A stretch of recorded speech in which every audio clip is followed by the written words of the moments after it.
Hello my dear students, in this lesson I'm going to teach you guys what is the usage of introductory there. আমরা সাধারণভাবে যখন ইংরেজিতে কথা বলি বা বাংলাতে কথা বলছি বা ইংরেজি থেকে বাংলা ট্রান্সলেট করছি বা স্কুলের বিভিন্ন পড়াশোনার ক্ষেত্রে আমাদেরকে অনেক সময় ইন্ট্রোডাক্টরি দেয়ার দিয়ে ব্যবহার করতে হয়।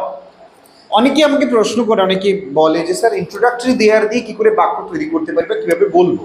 তো চলুন আজকে খুব সহজ সরলভাবে আমরা জেনে নেব, শিখে নেব যে ইন্ট্রোডাক্টরি দেয়ার আমরা কিভাবে ব্যবহার করতে পারি খুব সহজে। ইন্ট্রোডাক্টরি দেয়ার, আমরা দেয়ার মানে কি জানি এখন অব্দি, যে দেয়ার মানে সেখানে, দেয়ার মানে সেখানে। বাট মনে রাখবেন যে দেয়ার মানে সবসময় সেখানে বোঝাবে না। এখানে আমরা দেখছি ইন্ট্রোডাক্টরি দেয়ারের ক্ষেত্রে দেয়ার মানে সেখানে বোঝাচ্ছে না, এখানে দেয়ার দিয়ে আমরা বাক্য তৈরি করছি। যেমন ধরো there is a chair in the room, আমি বাক্যটা বানানোর জন্য, বাক্যটা শুরু করার জন্য আমি দেয়ারকে ব্যবহার করছি। এই শুরু করার ক্ষেত্রে ব্যবহৃত হচ্ছে বলে এটাকে আমরা ইন্ট্রোডাক্টরি দেয়ার। এবার আমি কি করে বুঝবো যে কোথায় ইন্ট্রোডাক্টরি দেয়ার আমি ব্যবহার করবো বা কোথায় আমি ইন্ট্রোডাক্টরি দেয়ার ব্যবহার করবো না? তাহলে শর্ট ট্রিক্স বলছি, মাথায় রাখবেন, তাহলে কখনো ভুলবেন না। সবাই মনে রাখো যে কিছু আছে বা রয়েছে বোঝালে, কোথাও কোনো কিছু আছে বা রয়েছে বোঝালে সেক্ষেত্রে আমরা ইন্ট্রোডাক্টরি দেয়ার ব্যবহার করবো। যেমন যদি আমি বলি এই রুমে একটা চেয়ার আছে, there is a chair in this room. এই গ্রামে একটা হাসপাতাল আছে, there is a hospital in this village. আবার ছিল বলতেও হবে, আমাদের বাড়িতে একটা বড় বাগান ছিল।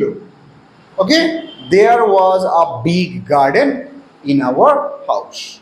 কিছু ছিল, পাস্ট টেন্স বললে কিছু ছিল, প্রেজেন্ট টেন্স বললে কিছু আছে বা রয়েছে বোঝালে আমরা ইন্ট্রোডাক্টরি দেয়ার ব্যবহার করবো। আশা করি তোমরা মনে রাখবে।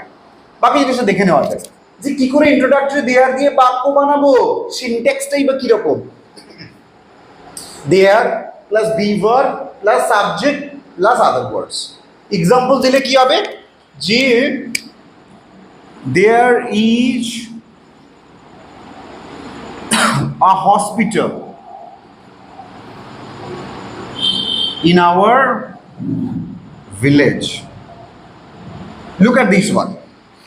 So there be verb is a hospital subject in our village, other words. So this is the way you can create the sentence using introductory there. এখানে আরেকটা বিষয় বলা রয়েছে, তোমাদের মাথায় প্রশ্ন হতে পারে স্যার কোথায় আর ব্যবহার করব, কোথায় ইজ ব্যবহার করব, কারণ সমস্ত বাক্যগুলো দেয়ার দিয়ে শুরু হবে। এর আগে আমরা জানতাম সাবজেক্ট ভার্ব অবজেক্ট যখন করতাম, সাবজেক্টটা যদি প্রেজেন্টে কি বলে সাবজেক্টটা যদি আমাদের সিঙ্গুলারে তাহলে ইজ হবে, আর প্লুরাল হলে আর হবে। বাট এক্ষেত্রে আমরা সব ক্ষেত্রে দেখছি দেয়ার দিয়ে শুরু হচ্ছে, তাহলে এখানে ইজ ব্যবহার করবো না, ওয়াজ ব্যবহার করবো না, আর ব্যবহার করবো নাকি ওয়্যার ব্যবহার করবো, কি করে জানবো? একটা জিনিস বলে রাখি, এখানে যে বি ভার্ব রয়েছে তার মধ্যে কোনটা কোনটা ব্যবহৃত হয়, ইজ, আর, ওয়াজ, ওয়্যার। কিন্তু এটা পুরোপুরি ডিপেন্ড করবে সাবজেক্টের উপর। সাবজেক্ট যদি সিঙ্গুলার হয় তাহলে আমরা সেক্ষেত্রে ইজ আর ওয়াজ ব্যবহার করব, সাবজেক্ট যদি প্লুরাল হয় সেক্ষেত্রে আমরা আর বা ওয়্যার ব্যবহার করব।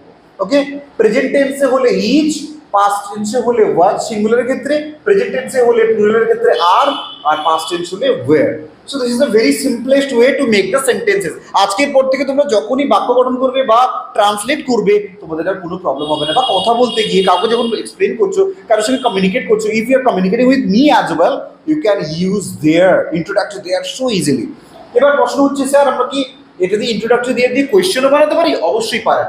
এবার দেখে নাও কিভাবে বানাবে। Be verb, then there, then subject, then other words. Like if I give you an example, is there a hospital in this village? Is there a hospital in this village? So in this way, you can make the questions as well. Now, if someone asks me, sir, can I make a regular sentence into introductory there sentence? Yes, possible in some cases. Like what is the usual structure? We know subject plus verb plus object, SVO. A chair is in the room. But if we use it in an introductory there pattern, then it will be there is a chair in the room. So there plus be verb plus subject plus other words. So in this way you can make the introductory there sentences so easily, and it will obviously help you to speak in English fluently and comfortably. Isn't it so easy?